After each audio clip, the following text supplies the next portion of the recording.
All right, I'm digging it. I'm super excited. I'm ready to go, man.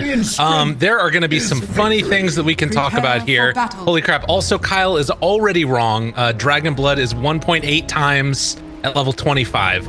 So double, so it can still be taken off. Sorry, my man. I don't know. Yes, you're right. Absolutely. That is accurate.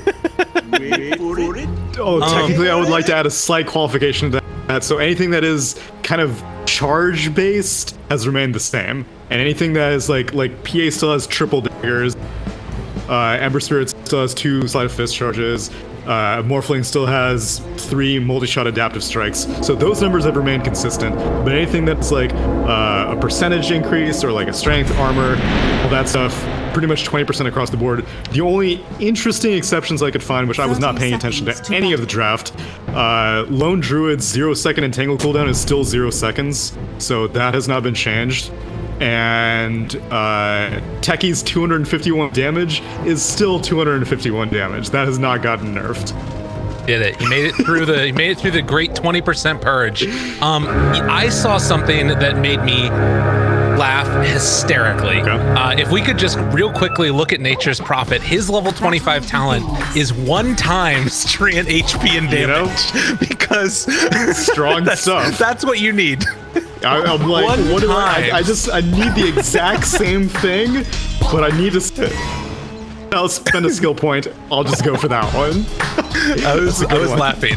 And then you compare it, like his level 15 talent now too, plus 3 Treant summoned versus 8 armor. Like, how is that even a choice? You get 3 extra Treants. It's terrible. So we're gonna see how Aragon does. 3 Treants. I don't think so. There's no way. Dude, yeah, it's gonna be an interesting game. I'm really curious to see how the bigger, like, you know, dynamic changes go with like denies no longer granting gold, things like that. How that all plays out. I mean, I don't know if we want to go too much into initial impressions, but is there anything that's really you're curious to watch for? I'm curious as we end up favoring supports because, you know, there's less gold for carries to get from denies, or if it ends up going against supports because there's less reliable gold for them to be able to get, because you're only getting reliable gold from passive gold, no longer participating from assists or anything like that. So I'm curious to see how it pans out for supports. Are you still there with me right now? Was I lagging out? Did I lose that entire monologue?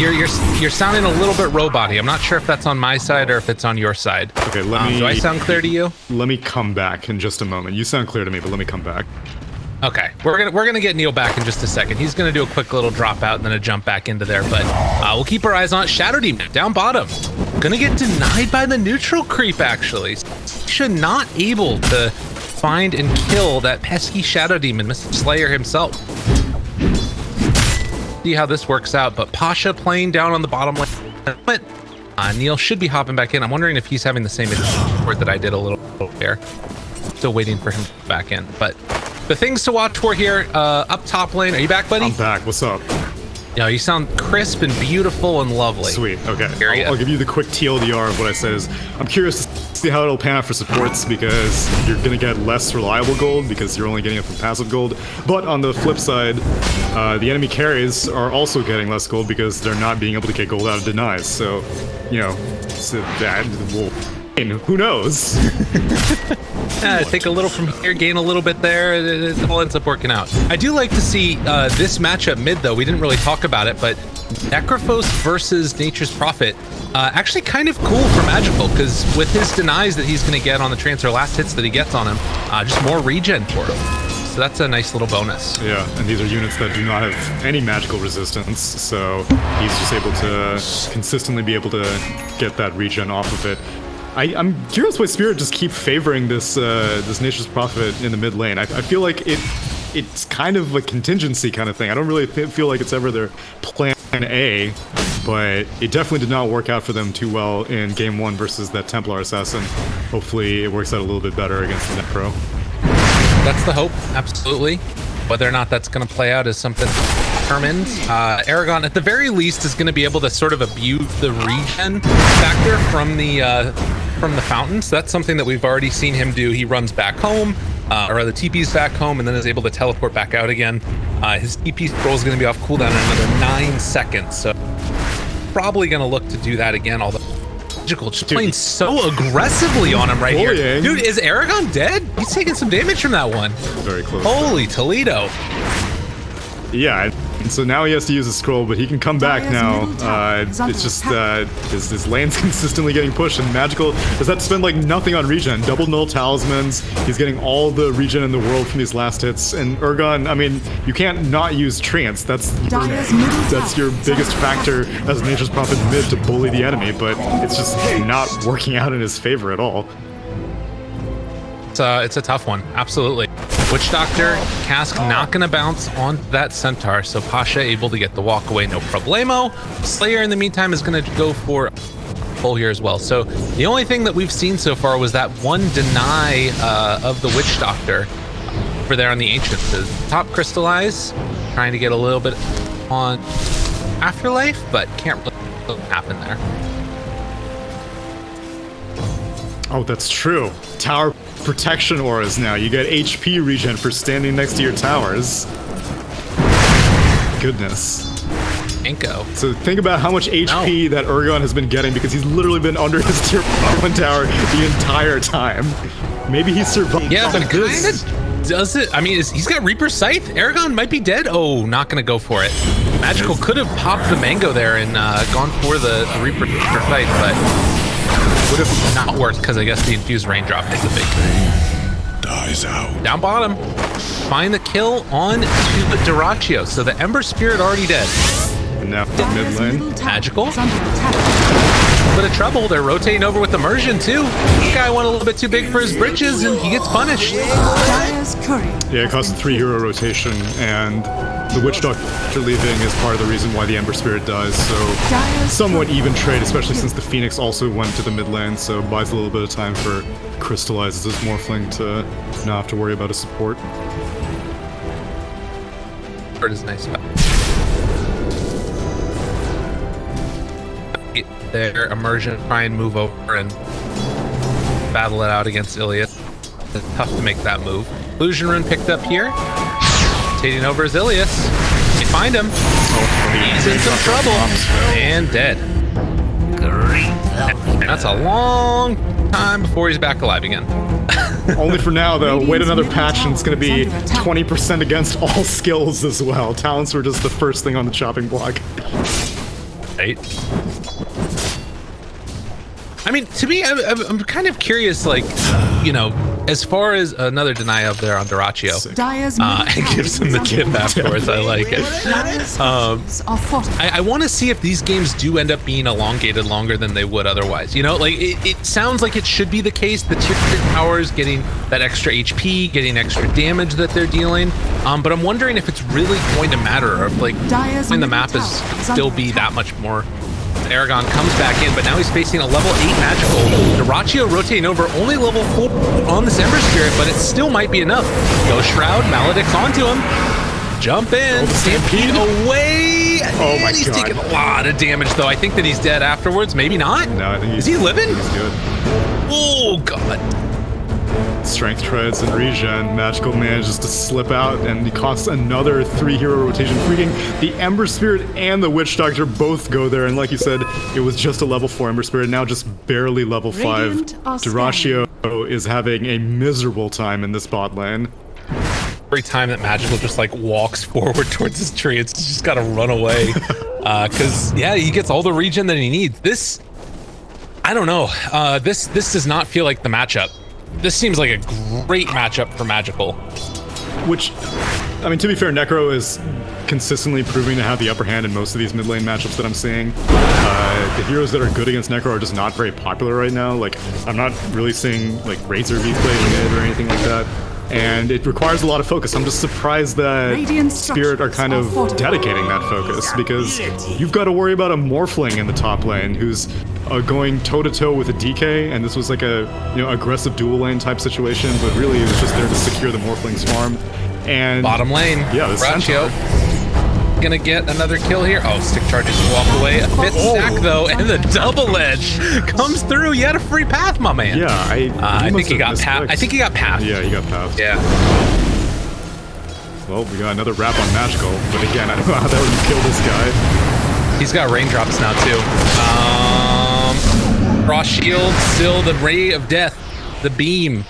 Bring him down, but he's gonna live. Dude, they're dedicating so much attention to this Necro, and like, it's Necro's not the biggest deal this game. Now, sure, Necro's gonna be very valuable, but like the Morphling is continuing to go completely unimpeded, and it's a hero that should be relatively easy to gank. He's in the off lane. Middle tower is under attack. Slayer has only now shown up to help him out after Lich TPs to help out the mid lane. So I don't know, Necro's just not an easy hero to kill.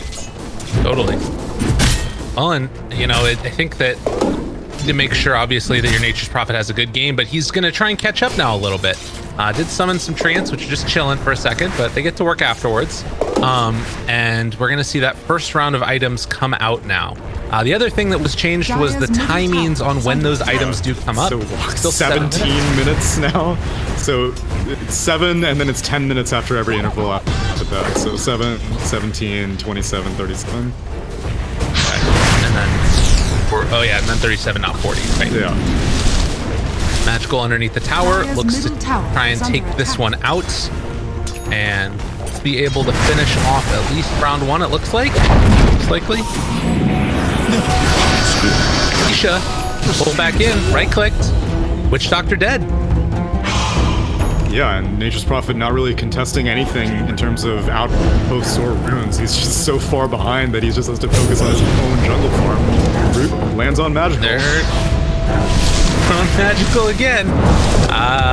Does not look like it's going to work that well. Lich takes the regen rune. Duraccio uses another one of his remnants. Pull back in. Oh, chase down. Not going to be enough.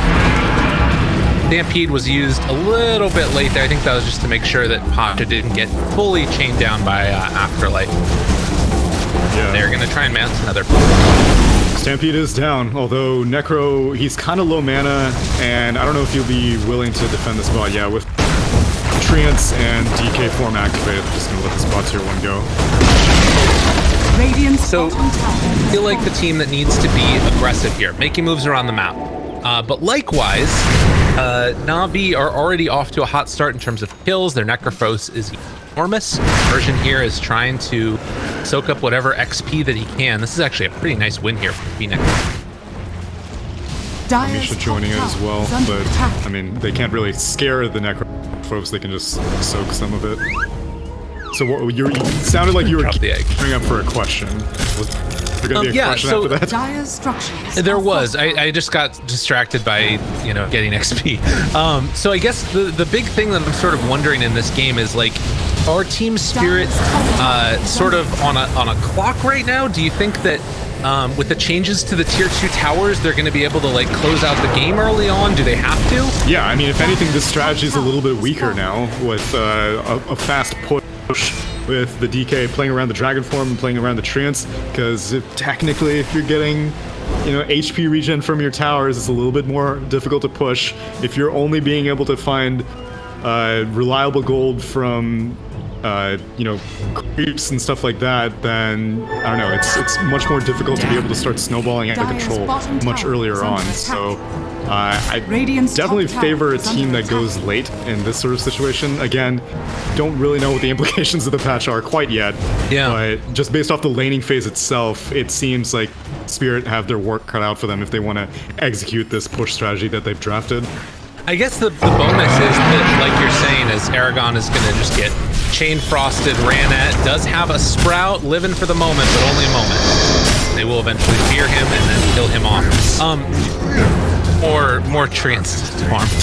But the thing that's going to be kind of interesting is, like, if somehow Team Spirit are able to sort of gain some map control, then holding the map is going to be more valuable than it used to be, because melee creeps give you more gold, because neutrals are gold. Like, that part at least comes back a little. Yeah, and I'd say that's probably going to be more dependent on your vision game as opposed to any other, like, objectives or anything like that, because again, like, what? I feel like it's going to be so difficult for supports to be able to get gold. Counter warding is going to be that much more valuable at establishing a vision game. And the whole concept of the patch is to slow things down and to reduce the power creep that everyone has been complaining about for a long time. It's not a very elegant way of doing it, I'm sure, and I'm sure this is all gearing up for like a more dramatic patch to come up soon. All this stuff has just been piecemeal to slowly revert things, kind of like the way the side shop was slowly eliminated. Like it was a long time plan to get rid of the side shop, but you needed to ease the players into it. Same thing here. Players are being eased into slower games and reducing the power creep. A boiled frog. Got Sure, here. yeah. You know what I'm talking about there? Don't. Please explain. Oh, it's the whole idea that if you throw a frog into boiling hot water, he jumps out because it's like, it's hot. And if you slowly increase the temperature of the water with the frog in it, then the frog's just gonna... I see. Why is frog the animal of choice as opposed to like lobsters? I don't know. It might have been something. Is it like an idiom thing? I have no idea. I have no clue. The other thing that actually I was re-looking at the patch log again, and the net worth AoE gold change. So I just plugged in some numbers real quickly to a calculator. Let's say it's like 10,000 net worth. The difference in gold that you get from a kill like that in the AoE is about 6, roughly. So 375 to 315 is a nice hoof stomp dodge there by the Ember Spirit. But that's something else to consider, is that there's more gold that you're getting just by that AoE gold formula, which can be super duper finicky. I think that we've seen a lot of different iterations of it, and it kind of can change drastically what a comeback potential is. So that's another thing that I want to watch for in this. Yeah, but at the same time, it's now unreliable gold, so you can give it back that much more easily. Or well, not really give it back, but you can lose it. Exactly, yeah. I mean, the other team could die, you know, all of a sudden this gold that you thought you had. Yeah, which a lot of people were curious to see how buybacks might get affected by that, because you know you stand to lose a lot more gold as a carry now than ever before. Because it used to be like if you're a morphling, you're getting shotgun kills all over the place, then chances are you'll probably have plenty of buyback gold. But now, if you're only getting it from creeps, I mean, if you're only getting reliable gold from passive income, then you may get yourself some late game troubles. Can't afford to not have buyback. Which I guess means that that like little formula that you have of holding your mouse over the thing. I am hoping that Valve changed it. I'm hoping that it's actually accurate. But there have definitely been errors made. And I'm sure that by the time that this game ends, there's going to be like another sneak patch to also fix some things. But, you know, there's nothing wrong with being beta testing in a production environment. Oh, I just realized after I did the frog analogy that everybody's giving me the ice frog emote. My bad. Sorry, guys. It's not me that came up with it. It's somebody else. The pull in, they kill off immersion. So the Phoenix will be taken down. Costs a stampede. We'll see if Team Spirit are able to do anything with this. They're kind of grouping up bot. Afterlife has not activated his dragon form in quite a while. It's close to level 12, but unfortunately they're just going to pop it now. Start hammering on this tier 2 bot. Radiant's bottom tower is under attack. Radiant Pressure. Structures Wherever they can. What is happening to Ergon? Are you seeing like a oh, was he activating his taunt or something? He might have been. I didn't see anything weird on him. But he is about to be gone. Yeah, maybe that's what it was. Sprout. Radiant's bottom Sprout. Sprout. Run away. Oh, they got him. That was actually pretty sick from Crystallize. You see that? Yeah. Switching over into him? I like that. Getting some vision. Now teleport some. He could. Actually, that would be pretty good if he did, but he's going to time out. Inefficiency. Well, they take the bottom tier 2 tower, so they're not keeping Navi off the map, but you can... There is like some gold changing back and forth a little bit here and there. It feels like Team Spirit are able to make up a little bit of lost ground there. Yeah, and Crystallize finds a DD rune, so he's going to be able to walk right into the pit. So even though they're not contesting the structures, they are taking plenty of objectives of their own. It doesn't look like Spirit are in a position to contest this. They don't even know that it's going on, which granted, like 17 minutes with a more playing, you don't really expect this to happen, but that DD rune makes a world of difference, and now Crystallize very, very difficult to deal with at this point. I imagine NaVi, like, the next, or Stampede's available now, so NaVi are just gonna start dominating the map. Yeah, that's going to be the way that they play this one out. And in the meantime, Team Spirit just going to need to find what they can, probably over on this side of the map there. They've already taken the tier 2 tower, which is a nice part. So NaVi can't just like bull rush top because they're going to need to send somebody back to deal with bottom soon. But if Team Spirit can take this tier 1 tower here, I think they're pretty happy with that. Yeah, looks like they'll do so uncontested. I'm really surprised that despite having such an immense lead, Magical's just kind of been chilling.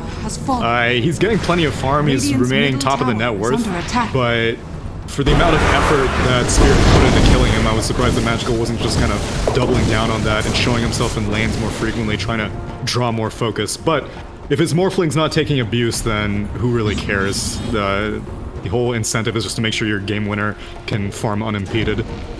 Like, I feel like you are never going to hit a hoof stomp on an Ember player. Like, it's just such a bad stun.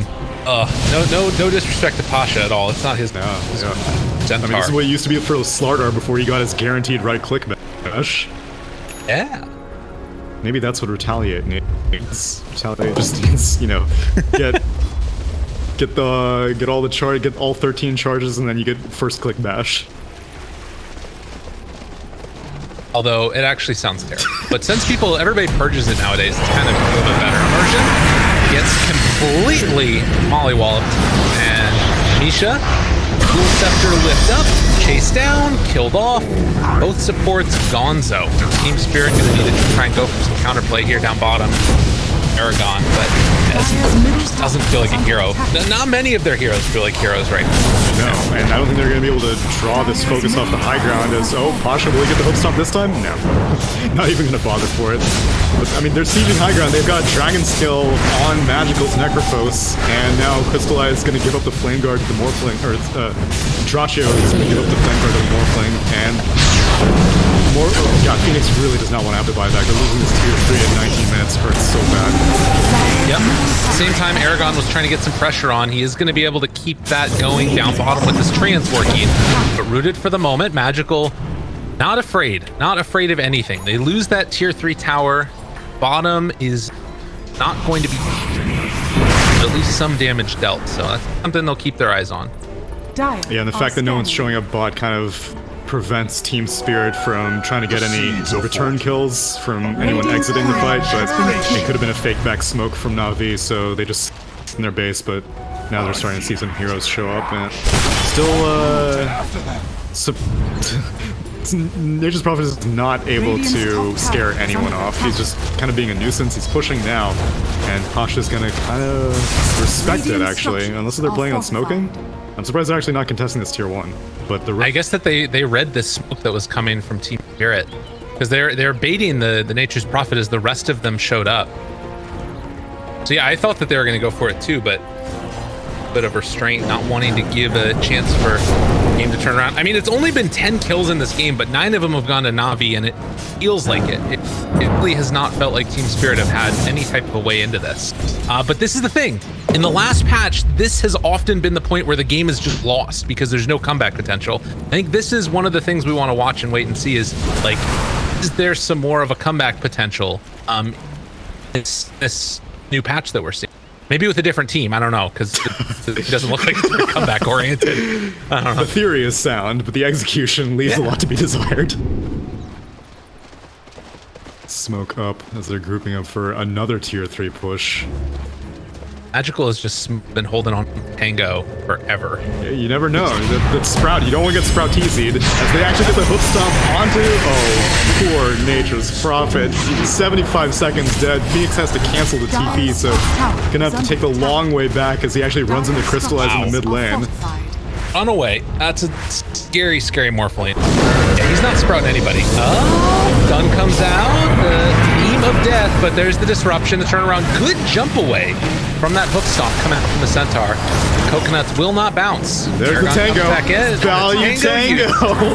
Super value. Yeah, and that's about it. 10-1. Jeez. Pretty. No. He buys another tank. Does anyone have an Iron Talon on his team? No, and it's actually not worth swapping out the neutral item. It would take too long to backpack it and unbackpack it.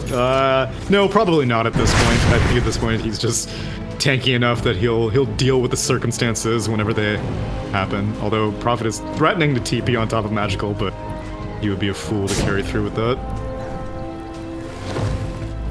Magical's gone a much more defensive-oriented build. Now getting a Load Absorb on top of Scepter and the mech. Just everything to take off all of the keys that are coming out, the roots that are there. Yeah, which is actually a little bit surprising that he ends up completing the treads as opposed to going for a Greaves or something. But yeah, he's still so difficult to kill. And same thing for the Morph as well. This is just a team that Spirit don't have the burst damage capable of pulling it off. Like, all of their damage is gradual as they get the clumsy net. Dyrachyo! Oh, the Chain Frost! Oh my god! Run away! He doesn't have mana! Get out of there, Dyrachyo! Run! Pasha has Blink he has a TP. in 1 second. Trying to back out. Oh, he realizes Spirit Vessel was on him, but not able to find him. Damn, that was scary. Dyrachyo, though, he tanked the spells and he lived. Okay. He did, but the rest of his team is not in a position to defend the mid lane. They're waiting for a bot lane push. Oh my god. He went back to his Remnant. Oh, Dyrachyo. No, that's unfortunate. Oh god, he has to buy back now, but he doesn't have a Remnant down, so he can't get into this fight quickly enough. And now on the other side, Afterlife trying to control this team fight is all split up, and Team Spirit are being pulled apart. Throw the ulti onto that Dragon Knight, turn on the Sprout! The Sprout! What a freaking god Sprout! It's not enough! It's not quite enough. The hoof stomp onto Dyrachyo. If he dies back now, oh, my man is going down. Reaper's Sight, he's out of there for 97 seconds. Crystallized with the double kill, continued control, continued death, and Team Spirit, there is nowhere left. As Afterlife does do a little jukey juke around the corner, but middle barracks are under attack. it's hurting. It is hurting. Can we get like a 50% talent nerf across the board, maybe? Because seems still pretty snowbally to me. No, this game was pretty far gone. From the fact that they were not able to. I mean, again, like, it doesn't matter how many numbers you tweak, how many knobs you turn. If you lose all 3 lanes, if you lose all 3 lanes, there's really no way back into it. And